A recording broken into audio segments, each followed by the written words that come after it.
How to cancel Directv stream subscription.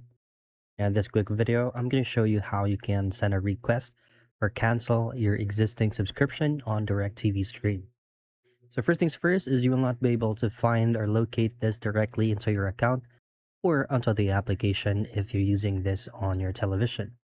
So all I have to do here is to head straight into Directv's official website, and then once you're here, click on this option here that says support and you will have this screen.